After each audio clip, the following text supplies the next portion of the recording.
bit about your, how did you get your medical training? I started out my training as a corpsman in the Navy and then a medic in the Army. But, like I said before that, I grew up in a family of doctors and nurses. So since I was little, my dad was a pharmacist, all I ever had at home were medical books. All I ever read were medical books. All I ever had access to more than anything else were medical books. I've been reading since I could read. The books that I read were medical. So by the time I got to that, my father expected me to be a doctor. And I try to always stay away from that industry, but somehow I gravitated to it.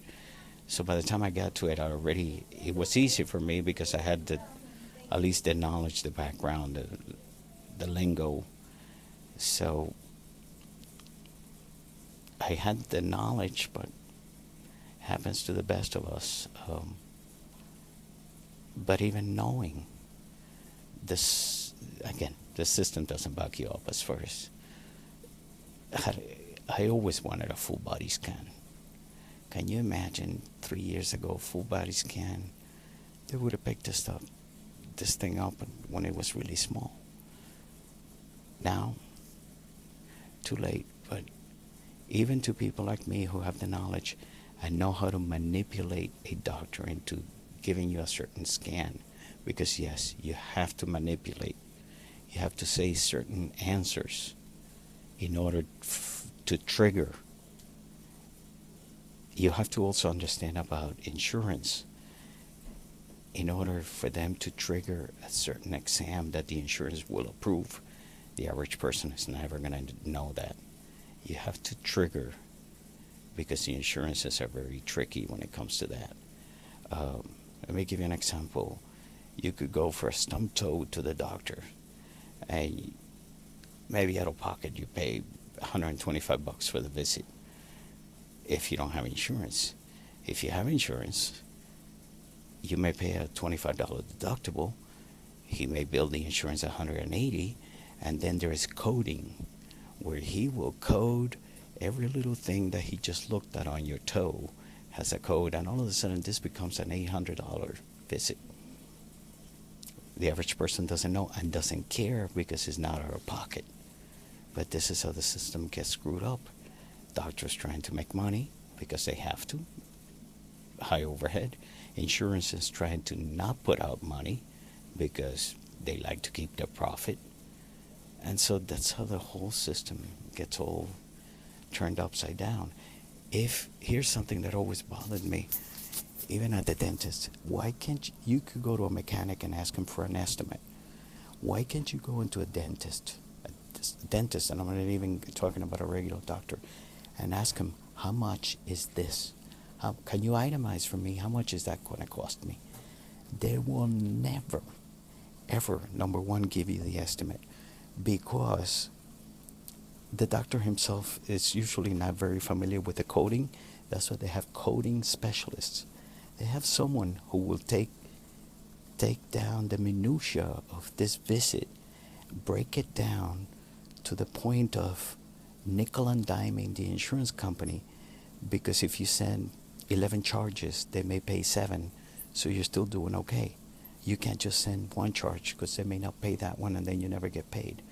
So this is how the only industry where you can never ask for an estimate, and they will never give it to you, and the doctor really can't.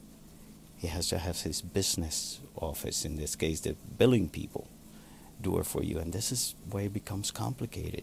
This is why no one can ever know. And since the average American is uneducated on just about everything except for Beyonce Knowles and whoever the fuck, they're not going to get educated in insurance. They're not going to get educated in medicine. So it's all around screwed up. The patients are screwed up. The doctors are screwed up. The insurance is screwed up.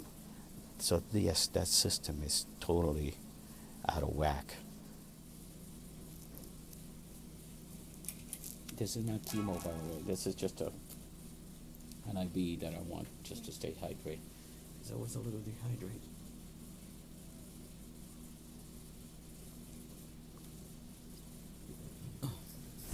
So, I just bent my nail backwards here, and I may die from this. Being in a hospital, expect to get pneumonia, MRSA, and every other infection. Hospitals are the place to go to if you need an infection or any other disease. How would you like to be remembered? Yeah. For the asshole that I am, it's hard for anyone to remember me any other way. Go ahead. I went to a funeral 2 weeks ago where maybe 100 and something people showed up. And everybody had something positive to say. Of course, nobody ever says anything negative at a funeral. Oh, it was so great. Even about me, people will probably say that because people are that hypocrite. But it was a Jewish funeral, and you have to throw dirt on the casket. At least just enough to cover the casket. Everyone volunteered to shovel dirt onto the casket until it was covered all the way to the top. The cemetery people never had to do anything. So that's someone who left a mark. In my case, people just show up to make sure that I'm dead. Because for some reason I happen to piss people off because of the things that I say, and I don't mind pissing people off. So, yeah. What bothers me is that there'll be people who will be glad that I'm dead. And I'm going before they do, because I would have been glad to see them go first. So I don't care how they remember me after that. If every time they remember me they'll be pissed, I'll be fine with that too. Well, I meant more your family, not the average Joe. My family's gonna remember me for... How do you want to be remembered? Not how would you like to be remembered? I already know they're gonna remember me. They're gonna miss me because I went too early. The black sheep of the family, for some reason, they always were fond of me. They thought it was just that I was weird that way. So they'll keep remembering me that way. They won't remember me another way. I have friends. In the army, I had this young kids under 25 that I would spend time with them, and they would always either mention how they didn't have a dad, they didn't grow up with a dad, or how they wish I was their dad. And I remember leaving a mark on them too. For some reason, apparently, I'm some kind of a good dad. Or so those kids told me, and my daughter tells me. And I don't know the definition of what a good man is. I guess that's subject. Everybody has their own definition, so I don't expect that I've ever been considered a good man. I like to think I was a good father, but my daughter told me I was. I wanted to be a good husband. I don't think I ever lived up to that. A good son. I'd taken care of my parents on their last moments.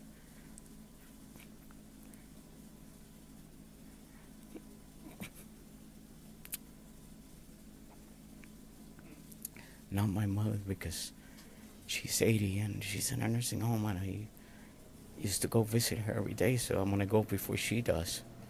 She's screwed now. I'm the only one she remembers. I like to think I was a good brother. Took care of my siblings. In fact, a sister that I hadn't seen in like forever. I did something for her. I brought her to America. That's a big one. And her kids. I like to think I was a good brother. I'm a Mason.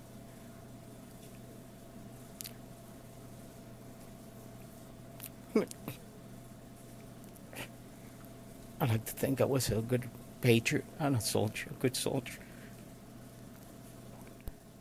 People say, oh, I'm a good man. Oh, I'm a good Christian. One is, by the way, I'm a proud atheist. Someone asked me once, my wife's uncle, so if your kids are dying, you're not going to pray at that moment? It would be hypocritical of me to start praying. No. And if I'm dying, no, I'm not finding God because I don't believe in God. So I'm not one of those people. I'm a good Christian this. I'm not a Christian anything. I'm still an atheist. I'm not going to start believing because I'm dying. Oh.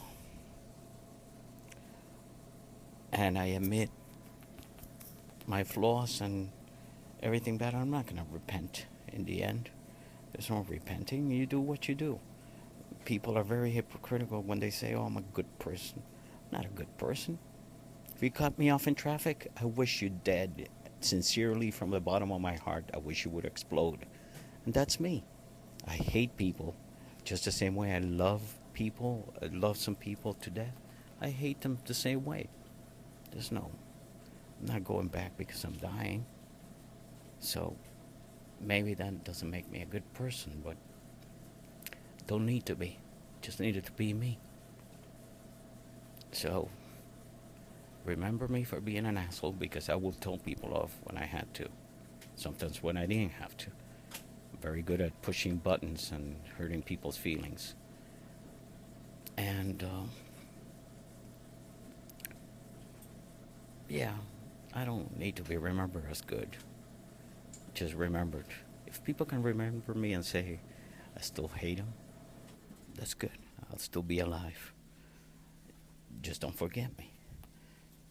So, remember me as the guy who found a whole new set of jokes when he was dying about cancer and dying. Now I can make all those jokes. I hope I can make them for a couple more months. So I've never taken drugs my whole life. In fact, even prescription drugs I avoid. I believe in toughing it out when it comes to pain and everything. Never done drugs. Not because of the legality, because if alcohol was illegal, I'd be making my own. But just simply not my thing. But now I'm going to try pot. Because if it alleviates the pain, I'd rather have a natural thing than this other stuff. They gave me morphine, like 4 or 5 shots, and I was wide awake and the pain wouldn't go away. So yes, now that I'm dying, I'm gonna try drugs. Well, not all drugs, just pot. So yeah, that's the advantage of dying. You get to try stuff. Tell me about your career in the military. Why did you join, and then tell me what you did. I joined in the early 80s, which was less than 10 years after the Vietnam War was over. And, you know, most people in my high school, most people didn't want to go in the military because, you know, you go to war. Every idiot in the world, I have other comments about all this stuff, but every idiot in the world who's never done a certain thing is always an expert in that thing.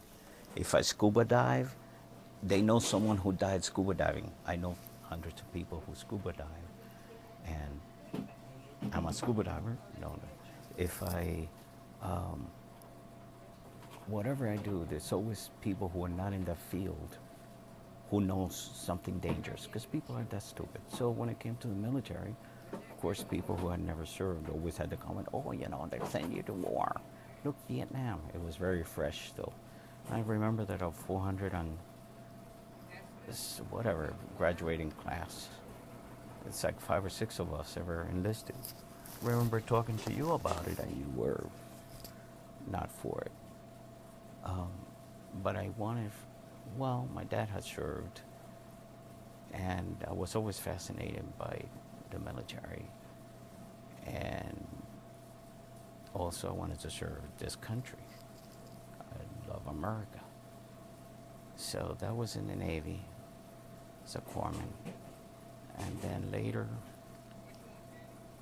the Navy and the Air Force, and I think the Marines, don't take people back when you break in service.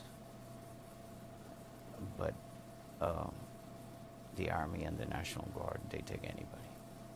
It's not that you're bad, it's just they have that thing about no break in service. And I went, okay, here's an answer. I was in a Soldier of the Month competition. You know, you go and they ask you hundreds of questions about everything military and the army and all that, and you have to know this is high-ranking people, and they really put you through a lot, so you're competing against other people. So I had a lot of my answers without studying, but it came down to one, so usual, this I'm talking about 5 years ago, one older sergeant major, about my age, you know, at this point I'm one of always pops, the old guy. So he asked why at my age I had re-enlisted. I didn't have a prepared answer for that or anything, so off the top of my head I said that after 9/11 I didn't want to send my kid to other people's kids, so I figured this was our war, it was time to step up. And then he asked other questions. I saw him, he got up and he turned around, and I paid no mind. So about 3 weeks later, when they're giving out the awards, it turns out I won that Soldier of the Month competition against other people. And a lot of them had a lot of the answers. I probably had about the same or more than the best guy there, but what he said was it was that answer that got him right here, and that, you know, he wept, and the other people too. Yeah, that's why I did it. I mean, I'm not about to send people's kids. People go because the wrong reasons, because they want the college money, or they really military is semi-decently paid. So compared to the civilian side, a lot of people get in because of that. Talk a little bit about how long, what years were you in the Navy, and what did you do when you were there? From 84 to 92, I was a corpsman with the Marines. That's like a medic. And yeah, I was just a regular guy. And I was a regular guy always. I got a bunch of medals and ribbons. For my friends and I, we used to joke about how for perfunctory performance, because they give you medals sometimes for just doing your job. You know, if you're a soldier, you expect to get shot at, and you have to take risks and you have to do things. So, but they give you medals and ribbons for, you know, sometimes you can't believe. There are people who are what they call badge and ribbon hunters. They do a certain thing because they're going to get one. And it was never after that. I genuinely, to be honest with you, I would have served for free. I would have served less because, you know, I had to work, but I would have done it for free. Like, I'm a volunteer firefighter. I've done that. I just like doing that. How long have you been a volunteer firefighter? Since about 10 years. The Navy, I was a corpsman assigned with some corpsmen are assigned to the Marines because the Marines don't have medics. The Marines, they bring a Navy corpsman with them.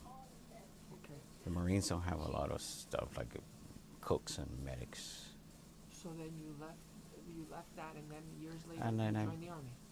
Yeah, So tell me, why did you do that, and what job did you do there? because like I said, after 9/11, it was time to step up. You know, What year- I always missed it. I went back. You don't have to go to basic once you go once. But I said, you know, I want to go back and get in shape. I actually got in shape, if you remember. Before I went, I started running and doing all my thing because I already knew what to expect. So he has to go back to basic, and they wouldn't give it. No, you're old, you're gonna break, you don't have to, and we won't give it to you. So I actually had to go to the regulations and read it to them that if you break in service more than 3 years, you can either go to basic, which nobody ever does, or warrior transition thing is 6 or 7 weeks of getting fat, or less, 4 or 5 weeks. I don't know how long it was, but I wanted to go to basics, so I got there, and it turns out I was older than all my drill sergeants, and they recognized it right away. They knew that I had served before.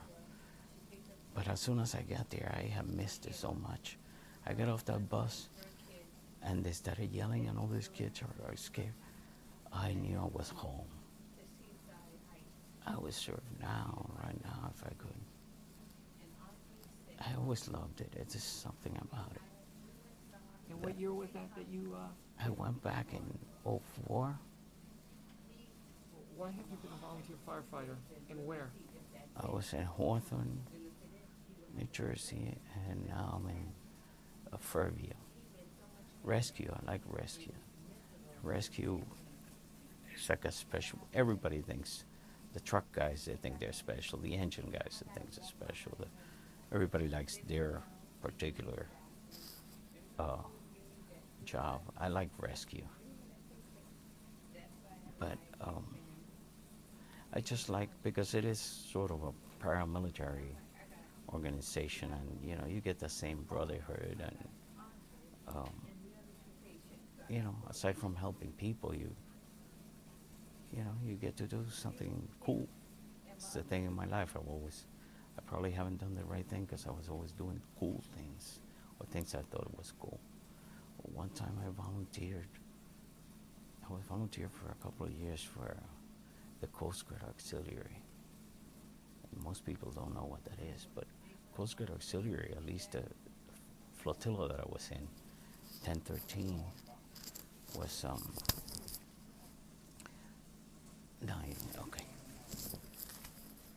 the flotilla 1013, they patrol. Oh, You're good. they patrol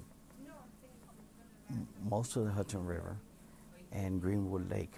What most people don't know is that search and rescue is done by the Coast Guard Auxiliary, which is volunteers. And at least that flotilla I was in was